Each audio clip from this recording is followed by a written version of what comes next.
Thanks, Vincy, an opportunity to try out the new microphones as well. And obviously we've got better visuals, so it'll be a lot easier for people watching.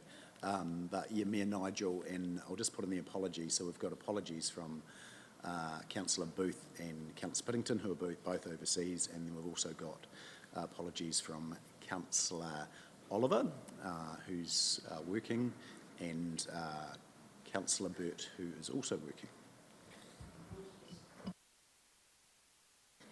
Good morning, everyone. Councillor Michelle Pye. Yes, good morning. Councillor Scott Shannon. Good morning, Councillor Stacey Scott. Morning, Councillor Owen Jackson. Kia ora, Councillor Sally Parker. Morena Susie Ratahi, Land Transport Manager. And kia ora, Vincy Palante, the LTP Project Lead. Right. So I had sent yesterday, after it had approval from the reference group, the short video that I said that I would play this morning, so everybody is on the same page. And it's basically recapping the financial strategy which was covered at the last workshop, and also to give some explanations around some of the financial policies that we are working on for this LTP. So I will move over now to my friend James, who will guide you through this.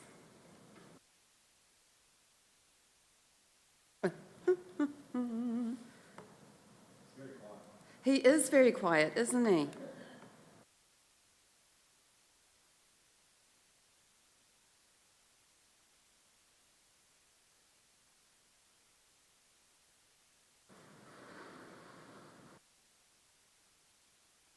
Okay, and he's still quite quiet.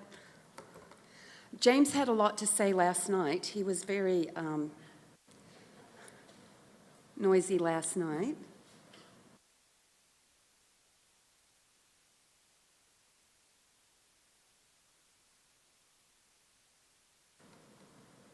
Video series.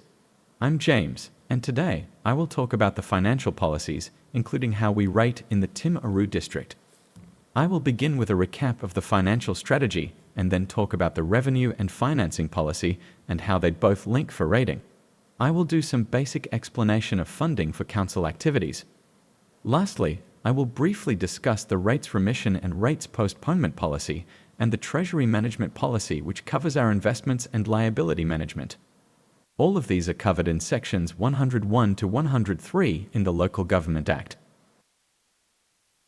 Jason covered the financial strategy with you last workshop.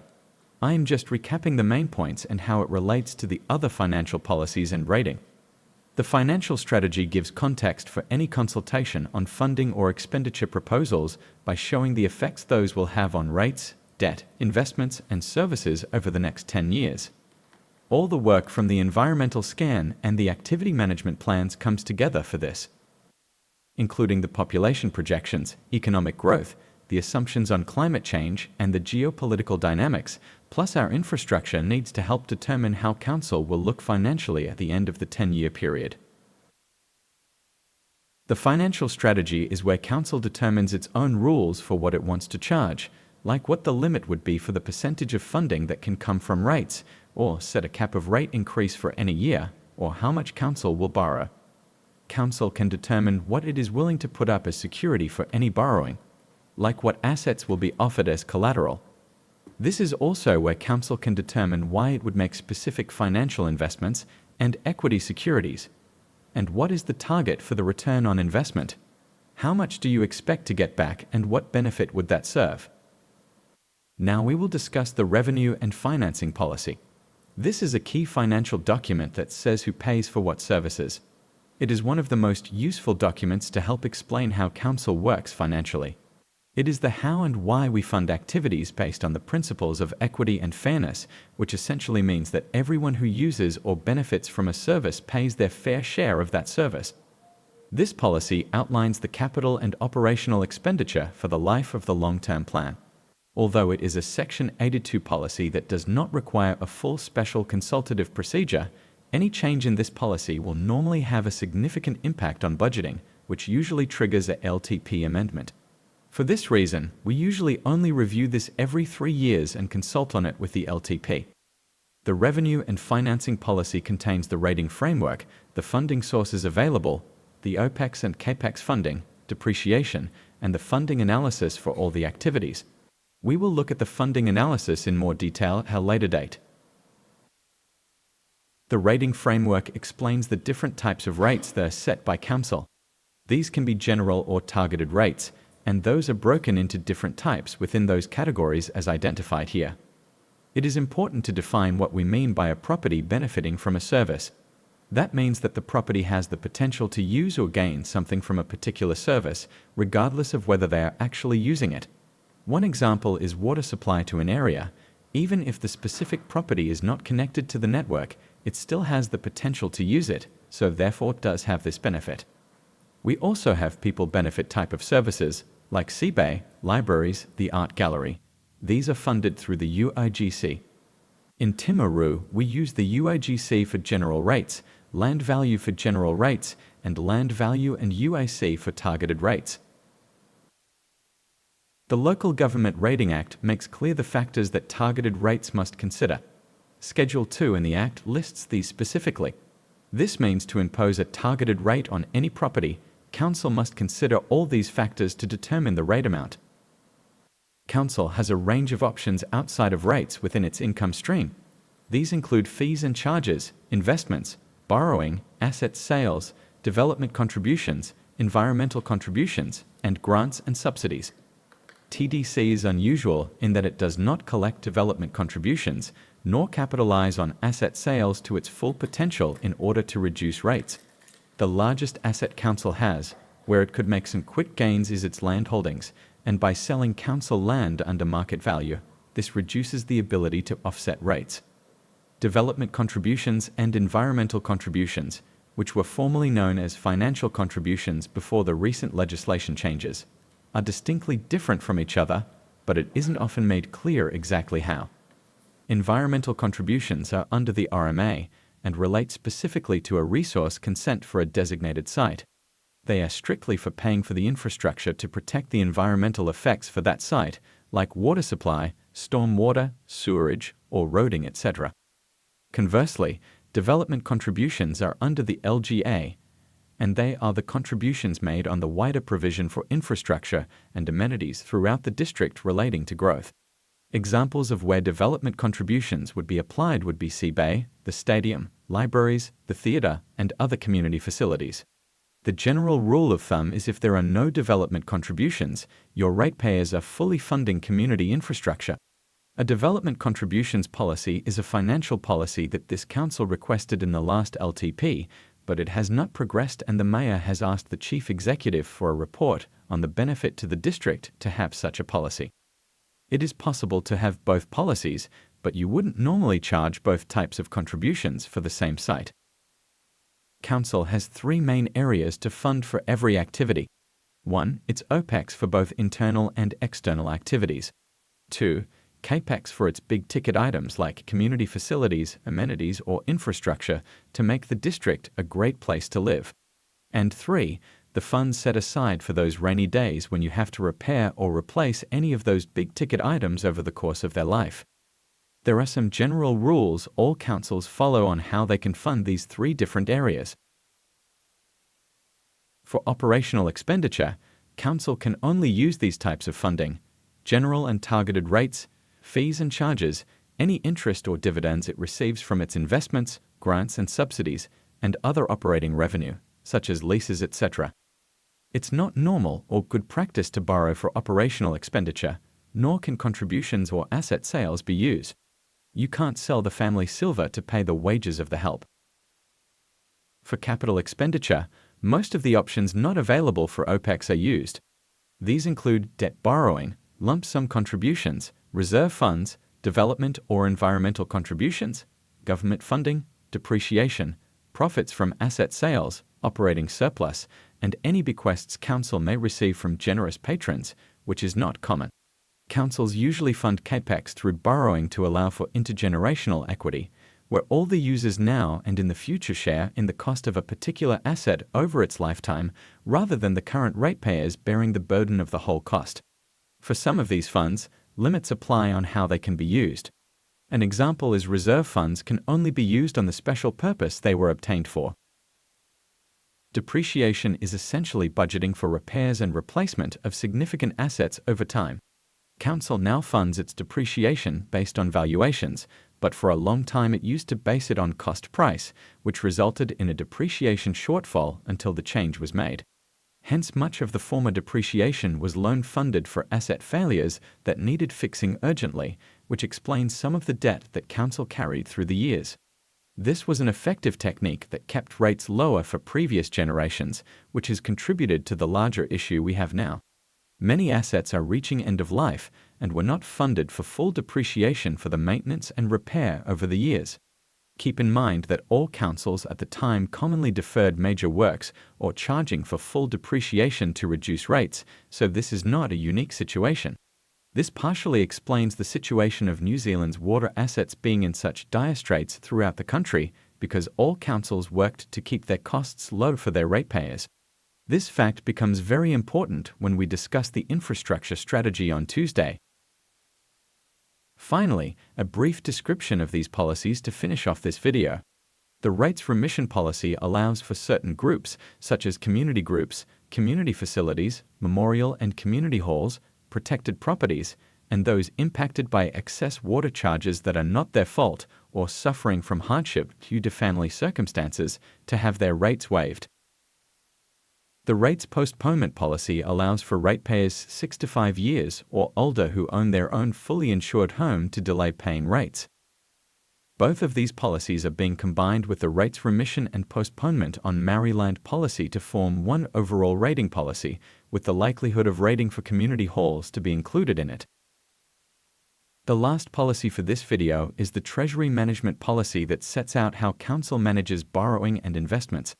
Council can set some conditions like put a financial limit on investing in New Zealand registered banks or setting different caps for the type of borrowing it does. These policies will be coming to Council via the Commercial and Strategy Committee for review and sign-off prior to the LTP consultation, as they do not need to be consulted on alongside the LTP. This concludes this video to give you a brief overview on the different policies and the basics around rating and funding. For the workshop on Tuesday, there will be the opportunity to ask questions around the policies, which will happen first thing prior to the infrastructure strategy discussion, as that will take a great deal more time to discuss. Thank you for your time, councillors, and see you on Tuesday.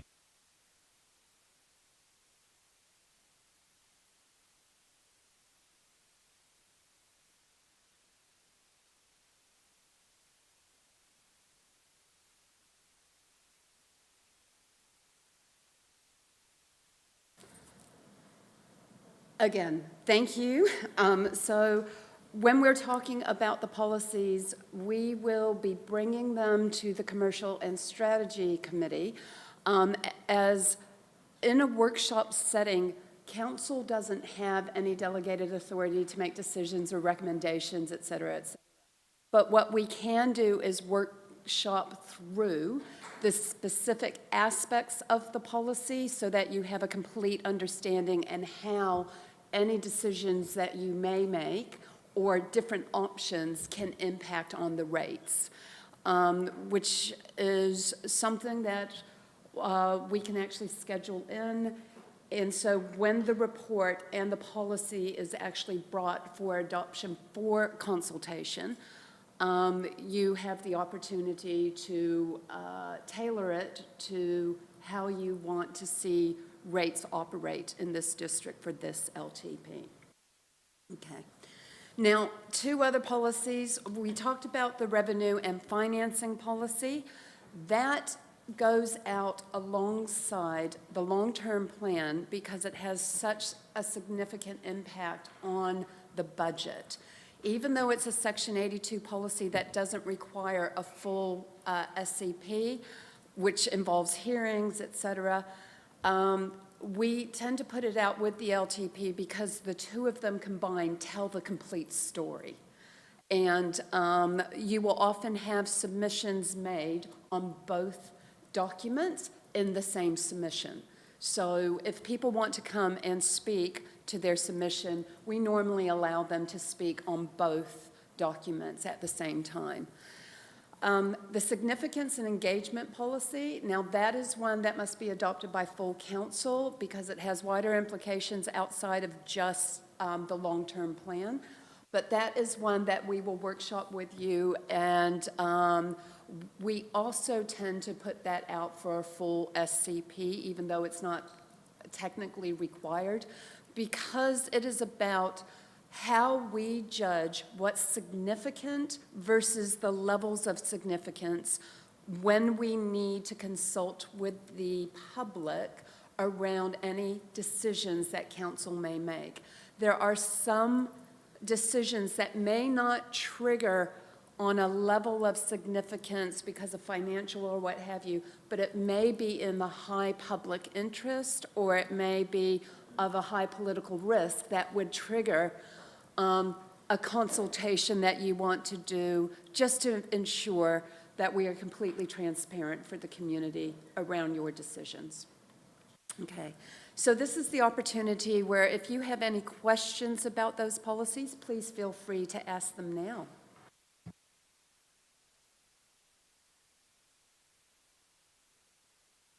Wonderful, okay. I am going to talk very briefly, sorry. We might just also offer the elected members the opportunity to ask questions on those policies, because as we go through, the questions that you might want to ask become more apparent as to what the question is. So I think there's plenty more opportunity as we go through. If you've got questions, we can accumulate them and answer them as we go, or come back with more information. I think it's just so it's not sort of like it's closed now, you can't come back to the questions. There's still plenty of time. Okay. To talk about activity management plans. Now, at the end of this month, we are going to have a few days of what we call the AMP Roadshow, where we will have different activities set up here in chambers where you can actually come and speak to the activity managers around the activity management plans.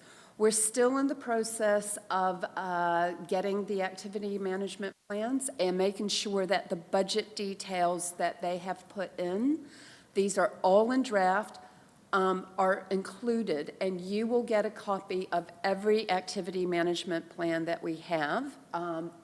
And it's okay if they're not 100% complete, because the activity management plans stay in draft until you adopt the LTP. So they're what we call living documents. As you make decisions through the process, it may impact on particular activities of what they had projected or planned. Adjustments may need to be made, and so we do that as we go through. When we come to the revenue and financing policy, for every activity, what we will be doing is going through the assessment criteria for you to determine if you like the way it's funded. This is where you can actually alter to say you want more from fees and charges, or you think it should be a targeted rate, or a general rate, or more on the UAGC rate. And we will go through every activity. You will understand how it's currently funded, and you will be able to actually debate and discuss if you think the way it's currently funded is appropriate, or you want to make some changes for that. But we will be doing that step by step, and we will have those AMP roadshows first, so you have a full understanding of the activities, and then we will go through those funding models, and that will help determine our budget workshop, which is scheduled for the 5th of December. Okay? Right. Now I will move to the infrastructure strategy, and what we will do is begin. Right. Our infrastructure strategy is very much being crafted based on the activity management plans and asset management plans given by the activities that feed into the infrastructure strategy. I need to really clarify, not everything infrastructure related, i.e. vertical infrastructure, not every activity is in the infrastructure strategy. For the Auditor General, they give us the guidance. Now, this guidance was written obviously prior to August when legislation had been passed. So what we must have in there are our roads and footpaths and the three waters: the water supply, stormwater drainage, and sewage and treatment and disposal of wastewater. Also for regional councils, you will have flood protection and control works. Now, the Auditor General also recommends that councils perhaps should consider widening their infrastructure strategy to include all the other areas. We do include waste and landfill because that's a significant asset for this community and this council. Currently, we do not put in our vertical infrastructure that is the community facilities like your stadium and your libraries and what have you. But we are in the moves to progress to include that. So this particular LTP is about getting a lot of the baseline information and getting things like conditional assessments so that we can do adequate 30-year plans for those structures.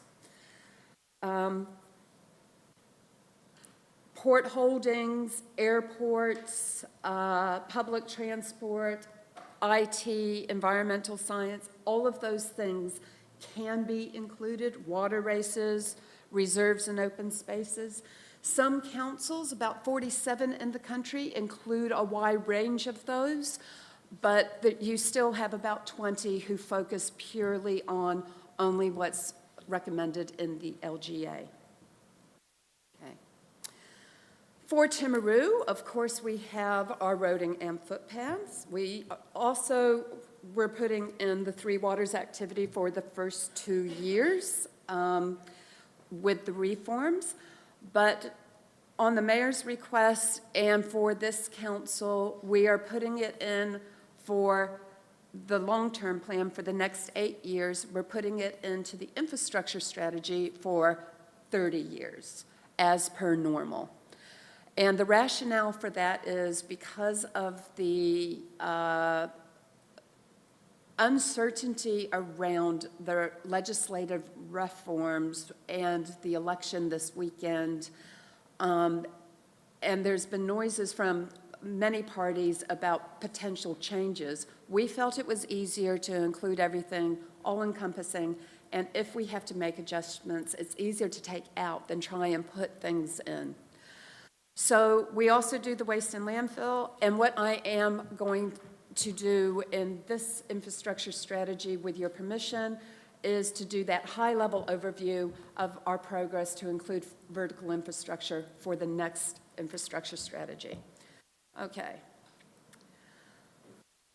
So, Is it worth having, can we just go back a couple of slides? Is it worth just having a quick discussion on what we think should be in there? If you go back to the one. absolutely. Because I'm certainly of the view that vertical should be in there, but also reserves and open spaces sort of makes sense. I don't have any issue with anything not being in there, to be fair.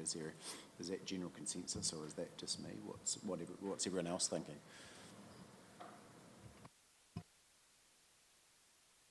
I'm supportive of that. Also, I don't know what the feeling is about the airport, since there's move about development and expansion with our local airport.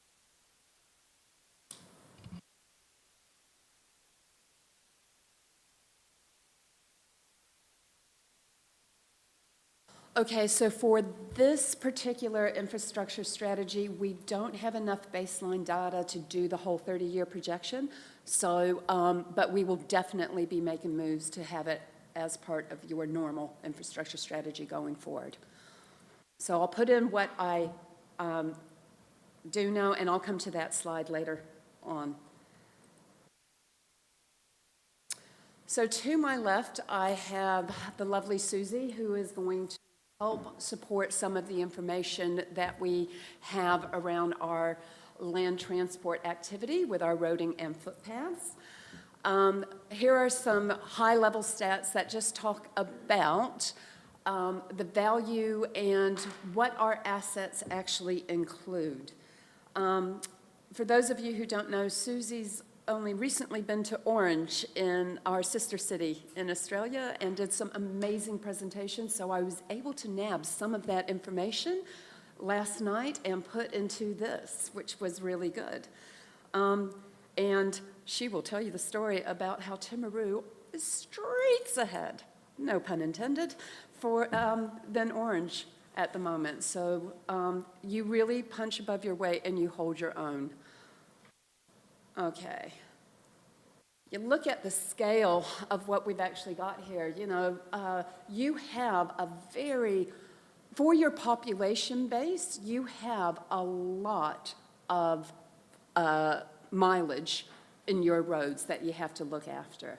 So that does have impacts on your ratepayers because, you know, you have got a big burden on your ratepayers to cover a lot of road, given the size and the vastness of this district. Yeah, I still didn't get a firm answer out of Orange how many kilometres of road they looked after, but they said a few hundred, and they had 19 bridges.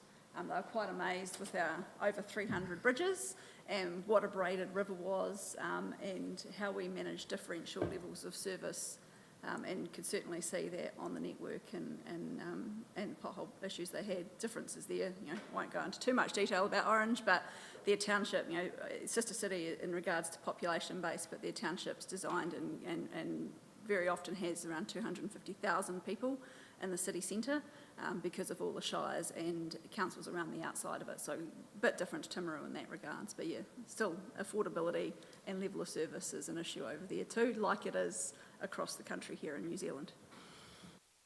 Susie, just with the bridges, with our pending bridge replacement that we're looking forward, will that have an impact on how much roading renewals and what we do to our roads? Do we have to take from roading to help with the bridges? Will that? So at this stage, I've kept the level of service the same throughout all of the activities, but I suppose that's, you know, part of the workshop today and the decisions that we made through the long-term plan process is figuring out what that level of service is going to look like. At the moment, it is to keep access and safety, etc., the same as it is now. And if there was to be refunding of, you know, taking money away from, say, the pavement rehabilitation, so rebuilding the roads or resurfacing the roads, then that would obviously, and that was to then go into bridges, then that would have a negative effect on the sealed pavements or the unsealed pavements, increasing potholes, increasing maintenance needs, more speed restrictions around the area as network failed, for example. So there was certainly a lot of interest from the Orange team in what we're doing in the data capture space, and how we're able to actually plan all of our works and know how many defects we have on the network at any one point in time, which I think you'll probably see some of throughout this presentation. So they're really keen to send some of their cohort over to learn what we're doing. Certainly in the asset management space, we're pretty well advanced with what we're doing here in Timaru.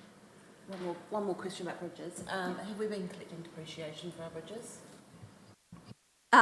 Probably as Vincey said it, following, was it James's presentation, was that we have to a point, the valuation has changed over the last 4 years, and that has resulted in a change, and we're now collecting more depreciation, but it's probably safe to say that the depreciation was underfunded historically. As with every council, I think, in the country.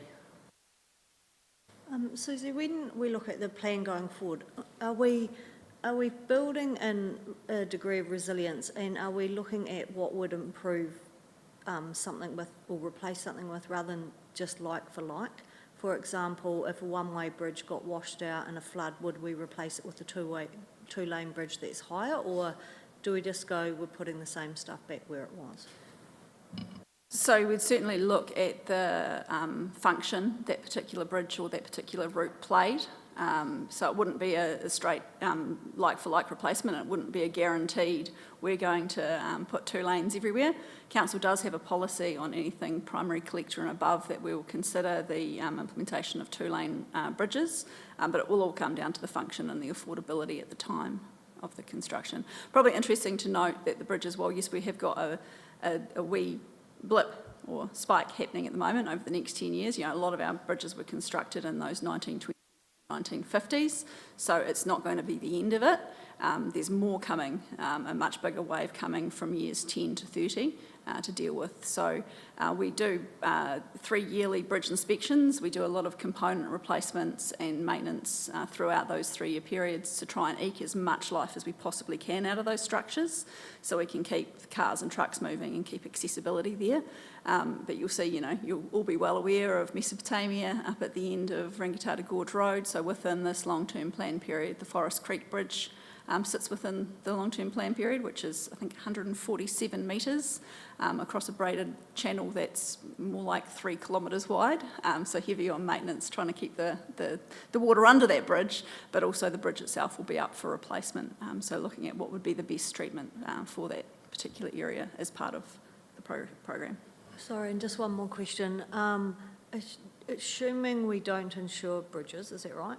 Yeah, that's correct. Yeah, so do we build anything into the long-term plan to take into account any bridges that we might just lose through flooding, or are you only budgeting on ones that you know are going to come to the end of their lifespan? $1 million. Yeah. You're relying on the emergency relief fund for that? Yeah, and I suppose depreciation, you know, now that it's funded the way it's funded, you know, does help somewhat in that space. But yeah, rely on that $1 million that we've got sitting in there in the operational fund to build back up the emergency works category, and also, yeah, really heavily reliant on Kotahi coming to the party to replace anything that's washed away in floods.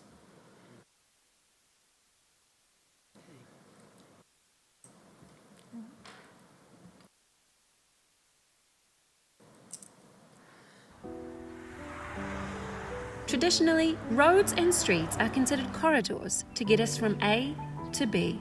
But it's time we started looking at our transport network from a different perspective. Globally, there's a shift towards integrated planning, design, and investment in transport networks to better consider the ways people travel and interact with their surroundings. In Aotearoa, New Zealand, we're making this shift, and the One Network Framework, or ONF, is the tool we'll use to help us get there. The ONF will help establish transport network function, performance measures, operating gaps, and potential interventions for each road or street type. It recognises that roads and streets are places for people to spend time, as well as transport corridors, and provides an easy-to-understand, common language that everyone in the transport system can use, from planning through to delivery and maintenance. The first step is to determine if the land use designation is rural or urban, usually from your district or unitary plan.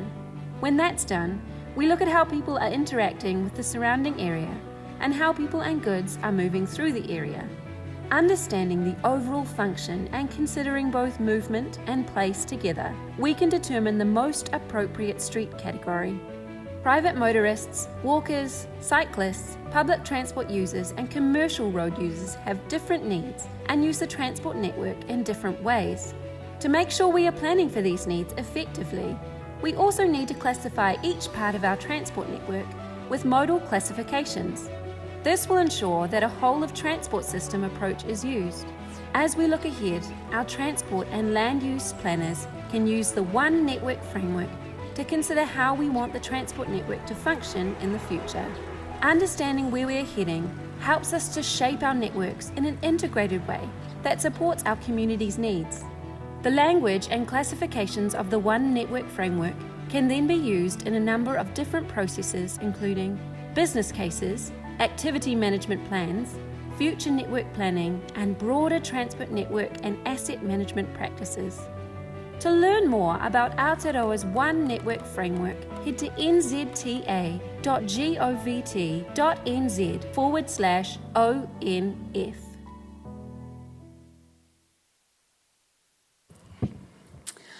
Right, I showed that video because when we go through a lot of the issues with roading, the ONF, the One Network Framework, becomes really critical for the discussion, particularly if you're talking about rationalization of some of the assets.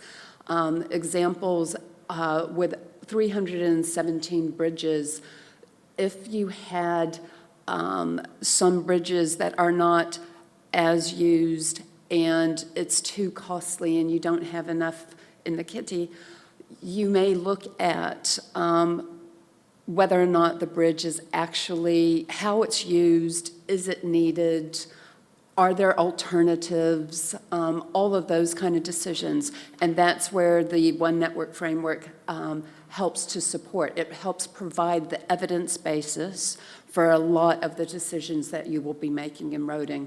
They're a very similar process that Waka Kotahi would be going through. This is their primary source of information, isn't it, for a lot of it. But Susie's team have a much wider depth of data than just the One Network framework, and we'll be covering some of that as we go through.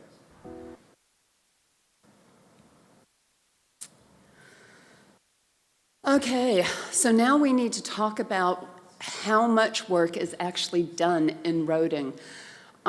There's a lot of busyness in this particular activity of council. Over 30,000 square kilometers of maintenance done every year. Square meters done every year. 4,800 kilometers of unsealed road grading. You have a very high proportion of unsealed roads in your district. And they are considered, the majority of them are considered to be what they call low-volume roads on the Waka Kotahi One Network Framework. Having said that, there's a lot of road reconstruction and resurfacing that's actually done, and also the street sweeping and the renewals. It doesn't look like a lot for the 1,500 kilometers of unsealed road renewals, but over the course of the year, combined with all the other work program, it is quite significant. Susie, you want to talk about like how you've maintained the standard? Yeah, and so I suppose that's where ONF it also comes into it. We still also use ONRC, which is One Network Road Classification for the rural roads, because it gives a bit more granularity for the rural roads, because as you saw on that slide, you kind of just get to rural roads, it's a big lump, and it doesn't give you that ability to apply a differential level of service. So I suppose because we've managed to keep our funding, which I think the next slide shows, to a pretty affordable level, or as affordable as we can, we have had to apply differential levels of service. So we do treat the likes of Canal Road that feeds out to the Clantyboy Dairy Factory quite differently to the likes of, I don't know, Palmer Road, which is an unsealed road that has a few farms along it. You know, so we do apply a differential level of service now. So I suppose the roads that more people are affected by do have a higher level of service than roads that have that lower number of residents are affected, because otherwise it would be unaffordable. So that 30,000 metres squared of maintenance, that includes all your dig outs and your stabilisations, so just your patch repairs. And I didn't put the number of potholes we repair in a year because it'd be too many, but yeah, there's a lot. And then the 8 kilometres of road reconstruction, that's like the stuff we've been doing down at the port, or like Marine Parade, or what we're about to do in Park Lane, or what we're currently doing out on Woodbury Road. So that's actually what I like to say, kind of replacing the wall of a house, as opposed to patching it up with bog, and the road resurfacing, 70 kilometres of that's predominantly chip seal, and that's painting the house to keep it waterproof. Sorry, can you just stay back go back, Vincy, what I'd like to see through this process is that we can understand the costs in detail. So from just looking at that, I'd like to know a breakdown, within our current contract, what the unsealed road grading costs us, what the street sweeping costs us. Yeah. Because there again, I think across everything in council, we need to be looking at these contracts. I know some of them are, have current periods, but into the future, should we be looking at doing these things differently? Yeah, certainly, so we have that level of granularity when we're building the budget, so that's certainly something we can provide. Thank you. I'd like a little bit extra to that, if we may, and I'd like to understand the comparison over the lifetime of a road, like unsealed versus sealed. And yes, a sealed road's got that capital cost up front, but does it end up costing less than an unsealed road that's graded? And you probably know that off the top of your head, but I'd like to just understand those differences as well. Sorry, just to extend on that, obviously it's going to depend on what's travelling on the particular road, but there must be some sort of... Yeah, you've got to, so Waka Kotahi, and it's the reason that Waka Kotahi don't fund seal extensions generally, because you've got to get up over kind of 500 vehicles a day on an unsealed road to make it more affordable to turn it into a sealed road. So that's about rough enough, isn't it, Andrew? About 500 vehicles a day with a heavy portion of trucks. Yeah, basically, yeah. With a sealed road, yeah, you do have that upfront capital cost, but you have quite significant maintenance cost renewals later on. We have to keep resurfacing that road and making sure that, potholes are still repaired, etc. So, yeah, unsealed roads are definitely cheaper than a sealed road. There's no doubt about that. Over their lifetime, yes. Until you get up to those traffic volumes, higher traffic volumes of over 500 vehicles a day, and then, the wear and tear of the road is, just you struggle to keep up with it. Is more to the point. It's more of a maintenance decision than a cost decision. So based on that, there's the odd cul-de-sac in Timaru that should be, it's not sealed.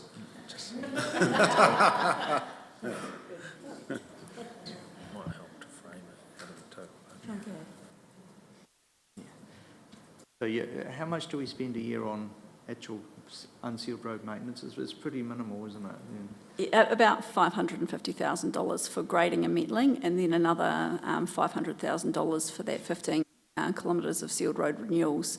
So that's for our higher volume roads, particularly the ones that, are dairy feeder routes. They need renewals every 3 to 5 years, whereas, as Andrew said, some unsealed roads, the life of them, we might just put 2 loads of metal on them and they'll be fine for 50 years. So quite different needs depending on the use. And, you've just got to look up, look west to our neighbours at Mackenzie. They've got a lot of high volume unsealed roads that feed into ski fields and stuff, and they still don't meet the criteria for funding and still are cheaper to maintain as an unsealed road. But there are obviously other outcomes that you might seek through seal extension. But on a per kilometre basis of unsealed road, we don't spend a lot, do we? No, we are, I think, the second cheapest in the country when compared with our peers, which is overall is the next slide that you see, but there is more detail that I can provide where we sit within the country. I don't know if you want me to talk to this one. I think you should. So this graph is obviously road network cost per kilometre, so that's for maintaining and renewing. This is what Waka Kotahi fund, so it doesn't include council's contribution, but you'll see there it's grouped into 4 bands. So you've got like peers basically, so you've got the highly dense urban, then you've got the slightly less dense urban, and then we're in what you call the provincial, and then you've got the real rural councils sitting out in light blue there. So as you'll see, we sit quite favourably compared to our peers. We managed to maintain the network at what Waka Kotahi call a good level of service, always telling us our unsealed roads are in great condition, and our STE, which is smooth travel exposure, is really smooth, so why do you need more money? So we're managing to maintain that level of service at pretty low cost when you compare it to our peers. And this is all work that's been done following implementation of the ONRC and the Road Efficiency Group, which is now called Te Ringa Mai Maua, so the cross-collaboration between local government New Zealand and Kotahi. So we all report on the same figures. You raise an interesting point that because we do such a good job, we struggle to get the money, although, we all know and I harp on about it that there's a lot of money generated here. that should be going back into our network. And this, we've already had an example over the years of the DHB here, you know, running basically a break-even budget for survival, whereas every other, you know, DHB across the country just went into deficit and then asked for the government to, you know, bail them out. And my question to you is, you know, we're spending $3 million in unsubsidised roading. Actually, are we doing ourselves a disservice by spending over the subsidised amount? And actually, we should be letting our roads deteriorate and saying, this is your issue, Whakatahi, because it feels like because we're doing such a good job, we're not getting enough central government funding. So, and, you know, if you go to talk to some of those governors of the DHB, in hindsight, they might have approached it differently if they knew what was, you know, coming. They were fighting for survival, but actually the approach, you know, may or may not have been wrong. Yeah, understand the frustration, and it certainly is a difficult one. I suppose one comment I'd say about that is that sitting with my peers a few weeks ago up in Christchurch discussing our plans for the next 3 years, for funding bids for the next 3 years, still, the rest of the team are now very focused on pavements, which we were focused on 6 years ago. So we've managed to keep ahead of the curve, is I suppose the key. And now we're talking bridges. Those guys haven't quite got to the bridges yet, but they will be talking about that next time we catch up. And also just noting that under Local Government Act, the need to, of prudent stewardship of the assets could mean that it would cost a lot more in 10 years' time to play catch up. But yeah, I suppose it certainly is up to council to decide if they'd like to continue contributing extra funding over or above Waka Kotahi. Certainly be some tough level of service conversations with the community if we were to not continue doing that. Which is the point of this presentation. Thanks, team. Can I, one of the reasons I think that we're so efficient is that over the years, Susie and Andrew and the team have gathered really good data and information, and I think it's not just in roading but across a lot of what council does. Really good data actually helps to inform decisions, and it takes quite a while, but that's one of the reasons we have been able to do it. And it's hard work, it's unseen work to begin with, but to your point, me and Nigel, it is what actually enables really good decisions and optimisation to be made, and I think it's something we should champion and promote, but across other service activities as well. If we invest in that data, it can help make really good optimising decisions with a scarce resource. I'd have to say that, yeah, without that data, we'd probably be funded a lot less by Whakatahi. Yeah, and, it's those robust business cases that we test them with, that, yeah, we get the funding that we're getting now. Without it, we would be free a lot less. And I understand the concept of performance-based punishment, but when you look at that chart, you're in the top 5 for provincial councils. That is a really good result for Timaru, and that is such a good news story. And what you want is perhaps central government funding agencies to change their mindset to actually reward good performance by supporting to make sure that, these guys are on their cutting edge if the rest of Canterbury are trying to play catch up to where Timaru is. The government should be supporting Timaru to help set those exemplars for how it can be done and how it can be done efficiently. So, yeah, kudos. Okay, let's talk about now the issues for land transport activity. Right, these are not in order of priority. One of the big issues that we actually have here is talking about the slow transition to a lower carbon emissions, because we don't have a lot of the solid infrastructure into supporting EV vehicles, a lot of cycleways, all the multimodal transport. It's not an unusual position to be in, but it's just a fact that because of the wide distances covered in your district, there's a heavy, heavy reliance on fossil fuel vehicles to get around. But I know that the team have been looking at things like their active transport strategy and looking at bringing in more multimodal transport options, particularly in your urban areas. Okay. Road safety. You have some road network deficiencies, and by that what we're talking about are things like signage that sometimes gets blocked by bushes or trees or other signs. Driver behaviors come into it, and the attitudes sometimes. Inappropriate road speed areas. Some roads may be still at too high a speed limit for the changing dynamics that have happened around that road.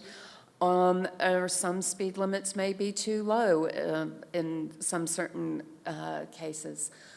So there's a whole bunch of things that are not really completely within council's control, but does impact on the road safety statistics that we have to report on annually. So always an issue. Climate change. When we have these extreme weather events, and out of the top 10 extreme weather, wet weather events, 6 of them have happened in the last 10 years. This is like going back over the last 50, 60 years. So we're having more frequent weather events, and that does impact on your network resilience, particularly when you're talking about your rural unsealed roads, when you have washouts, potholes, shingle displacement, those type of things. Those increase costs, the more of these events that we have, and it limits access because you have to close roads for repairs, et cetera, et cetera. And unfortunately, we do have a society where instant gratification takes too long. So they think when you've closed a road, it should be open the next day. And so you have a tension with expectations as well.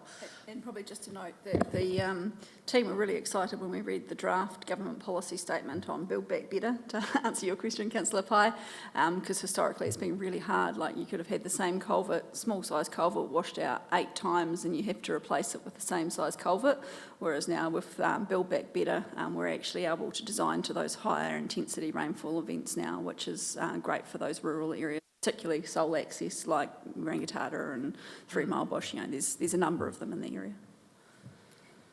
Susie, is there any, I mean, yeah, Blenheim, Nelsons, those sorts of areas are going to have to make some hard choices on what roads they are going to, you know, put back in because of weather. Is there any roads that you think actually we shouldn't be servicing?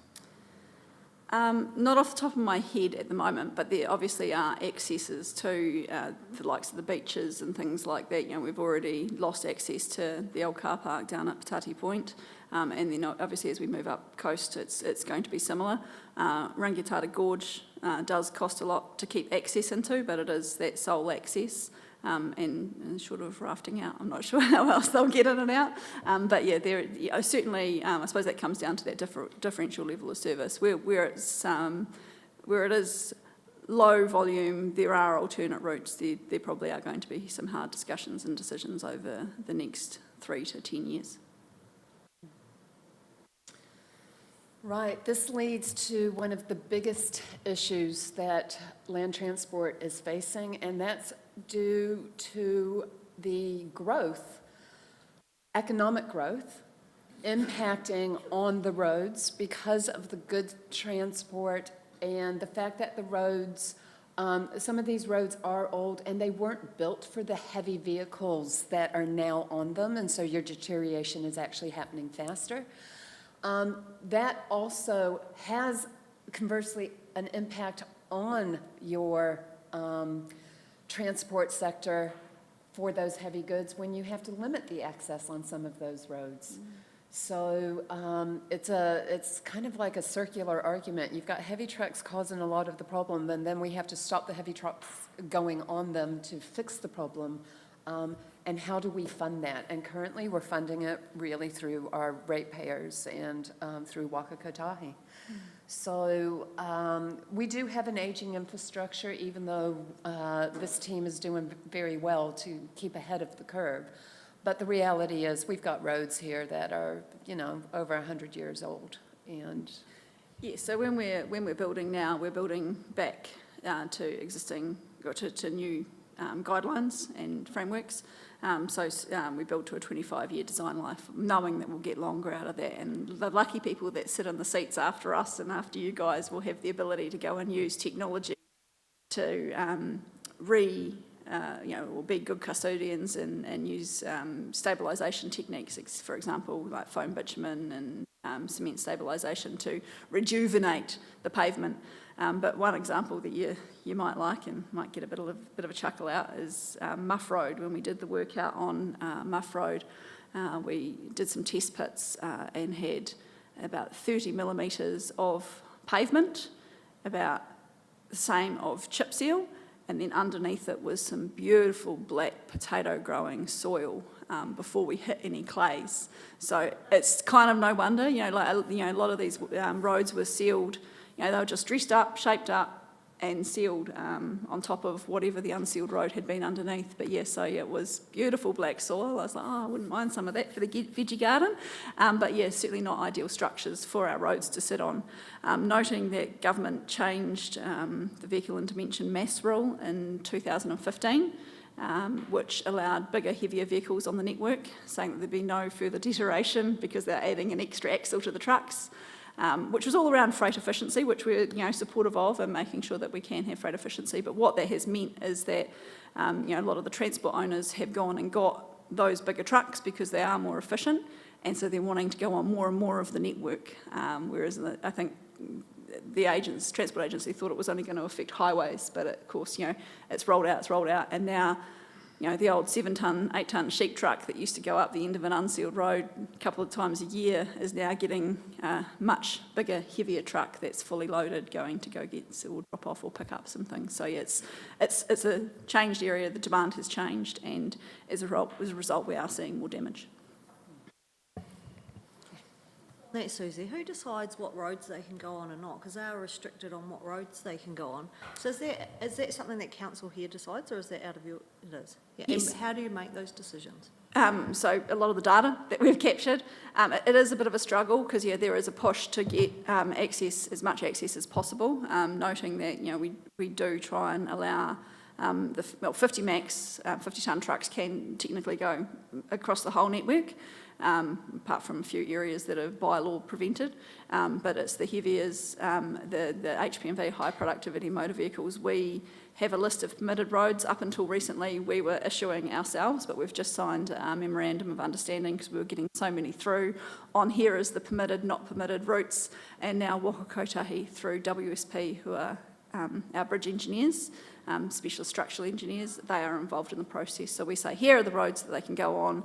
These ones you probably need to come and check with us, and we need to know if it's a one-off or if it's going to be a quarry or whatever. But basically it's us.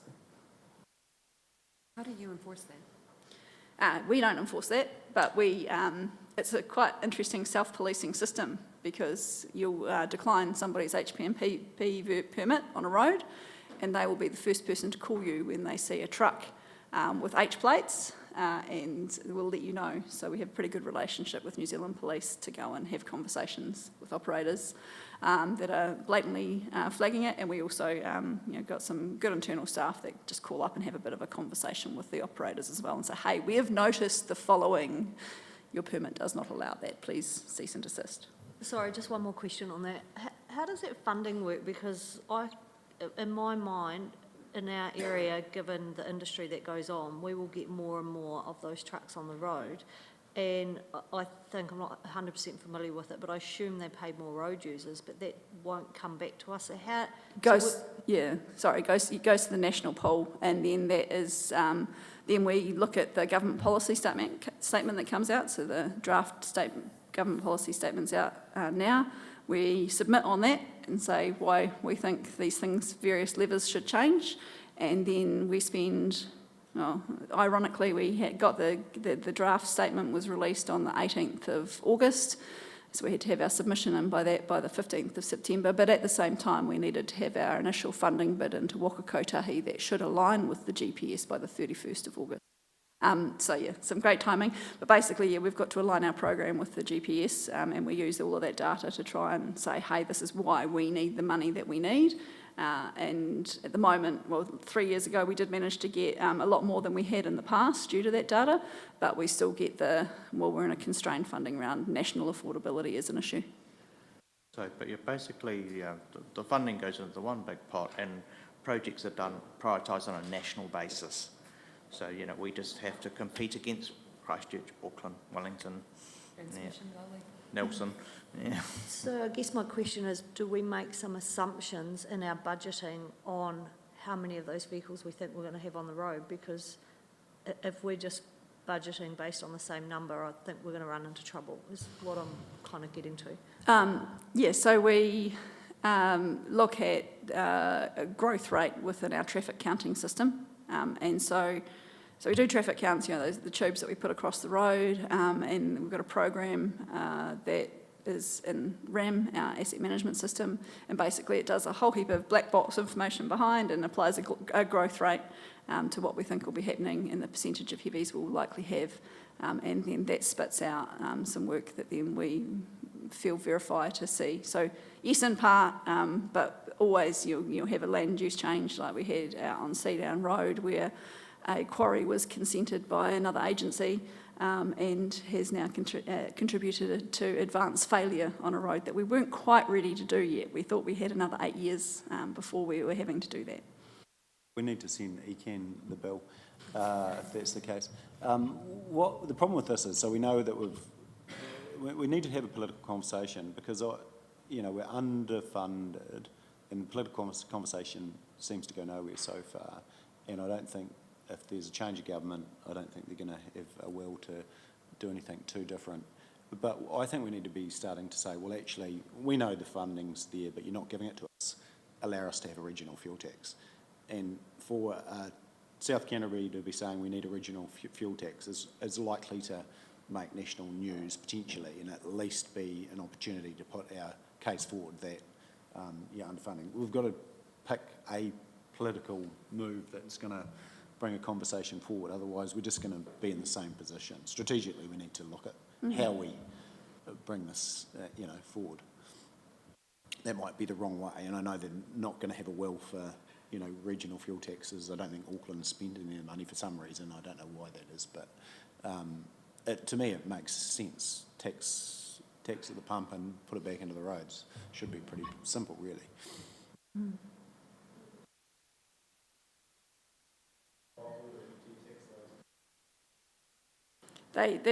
Government, Ministry of Transport is currently looking at the future of funding for roads. So certainly, once anything is released on that, there'll be deep dives into that detail and submissions, etc., written. But yes, there's limited. We've done what we can with the data to really prove our case. But it comes down to the pool of money is as big as the pool of money is, and the minister decides how they're going to allocate that funding. One of the key issues is that funding revenue, or that funding stream that's coming into government. It's basically over the years is completely flatlined. As vehicles get more efficient, we're bringing in hybrids, we're bringing in electric vehicles. The electric vehicles pay absolutely nothing towards the roads at all. It's just a crazy situation that we've got there. But you can't rely on the petrol sales to fund the roads any longer with the alternative fuel systems coming into play. So that's something the government really needs to grapple with and address. Yeah, they have been propping it up a little bit through taxpayer money, but it's not enough. And I think you'll find every council says that they're underfunded. The funding's just not there. It's a very small. The government spends less money on roads than they do on the prisons, I think. So. Yeah, one great thing that we're noting this time around with the regional land transport plan, so working with Canterbury, is that the RLTP team have direct access now to Ministry of Transport, which is a change because it's historically been filtered through by Waka Kotahi. So at least we've been able to say, here is our story, this is our issue in Canterbury. And the team have been great to work with. And, you know, whilst, yes, we do have Christchurch, which has different issues to us, the wider team and Christchurch himself have been great to work with. And we have been pushing on, well, actually, maintenance, looking after what we've got is the most important thing to everybody in Canterbury.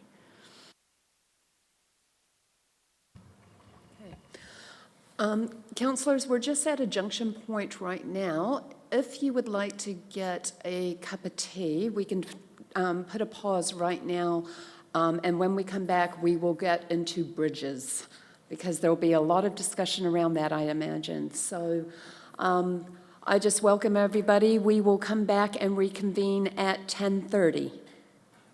That's okay? Thank you very much.